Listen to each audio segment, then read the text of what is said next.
విశాఖలో కాసేపట్లో APCC chief Sharmila పర్యటించనున్నారు. ఉక్కు ఉద్యోగుల నిరసన దీక్షలో పాల్గొనున్నారు. షర్మిల పర్యటనతో పోలీసులు అలర్ట్ అయ్యారు. భారీగా పోలీసులు మోహరించారు.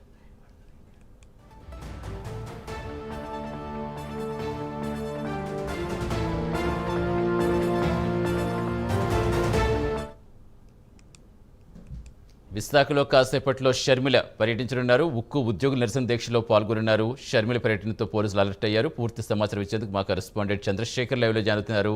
చంద్రశేఖర్, ఏ టైంలో ఇంకా ఎంత టైంలో చేరుకుంటారు షర్మిల అక్కడికి? దీక్షలో ఇంకా ఎవరెవరు పాల్గొనబోతున్నారు?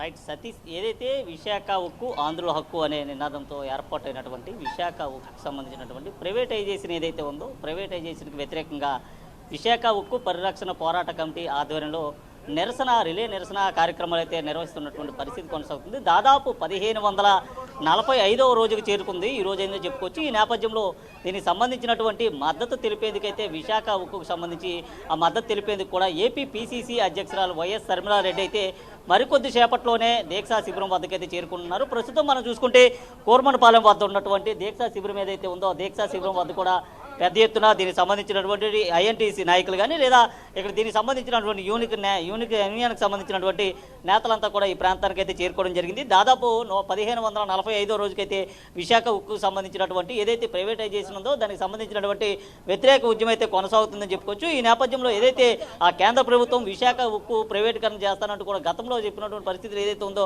దాన్ని విరమించుకోవాలంటూ కూడా కార్మిక సంఘాల నాయకులంతా కూడా ధ్వజమెచ్చిన పరిస్థితి అయితే కనిపిస్తుంది. ఈ నేపథ్యంలో గత కొంతకాలంగా సాగుతున్నటువంటి ఏదైతే దీక్ష ఉందో దీనికి సంబంధించి పెద్ద ఎత్తున కూడా వీరికైతే మద్దతు లభిస్తుందని చెప్పుకోవచ్చు. మనం చూసుకుంటే విశాఖ కురమనపాలెం వద్ద ఉన్నటువంటి ఏదైతే దీక్షా శిబిరం ఉందో, దీక్షా శిబిరం వద్ద పెద్ద ఎత్తున కూడా పోలీసులు ఒకవైపు అయితే మోహరించినటువంటి పరిస్థితి ఉంది. మరోవైపు చూసుకుంటే మరికొద్ది సేపట్లోనే ఇక్కడికి వైఎస్ఆర్సీపీ ఏదైతే వైఎస్ షర్మిలారెడ్డి కూడా రానున్నటువంటి పరిస్థితి అయితే కనిపిస్తుందని చెప్పుకోవచ్చు. అయితే ఆమెకు మద్దతు తెలిపేందుకు కూడా పెద్ద ఎత్తున కాంగ్రెస్ శ్రేణులు అలాగే నాయకులు అలాగే ఇంటక్ నాయకులతో పాటు ఇక్కడ ఉన్నటువంటి విశాఖ ఉక్కు యూనియన్ నాయకులంతా కూడా ఈ ప్రాంతానికి అయితే రావడం జరిగింది. మనం చూసుకుంటే ఏదైతే స్టీల్ ప్లాంట్కి సంబంధించినటువంటి కురమనపాలెం ప్రధాన ద్వారం ఏదైతే ఉందో, ప్రధాన ద్వారం వద్ద ఇప్పటికే పోలీసులు అయితే ఏకవజామున ఉదయం 9 గంటల నుంచి మోహరించిన పరిస్థితి కనిపిస్తుంది. ఎలాంటి అవాంఛనీయ సంఘటనలు చోటు చేసుకోకుండా కూడా ఇక్కడైతే అన్ని రకాల చర్యలు తీసుకునే విధంగా పోలీసులు అయితే భద్రతా ఏర్పాట్లు కూడా చేస్తున్న పరిస్థితి కనిపిస్తుంది. అయితే ఇప్పటికే విశాఖ విమానాశ్రయానికి చేరుకున్నటువంటి వైఎస్ షర్మిలారెడ్డి మరికొద్ది సేపట్లో ఆ రోడ్డు మార్గం కూడా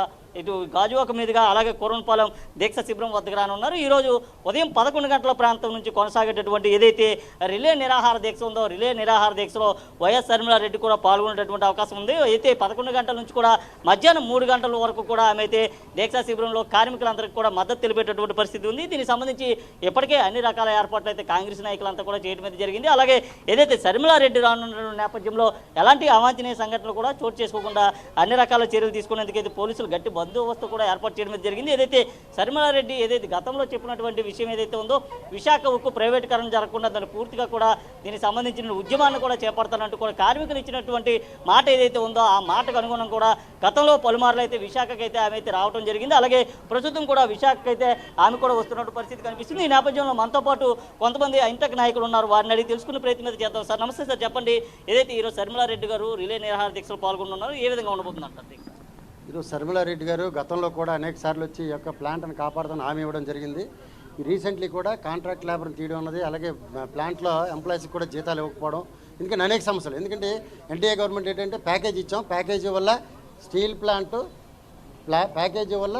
ప్లాంట్కి మేము అంతా చేసామని చెప్తున్నారు తప్ప, కానీ క్షేత్రస్థాయిలో వచ్చేసరికి మాత్రం ఇక్కడ మ్యాన్ పవర్ తీసేసి దాదాపు 4000 మందిని కాంట్రాక్ట్ లేబర్ని తీయడం అనేది చాలా అన్యాయం.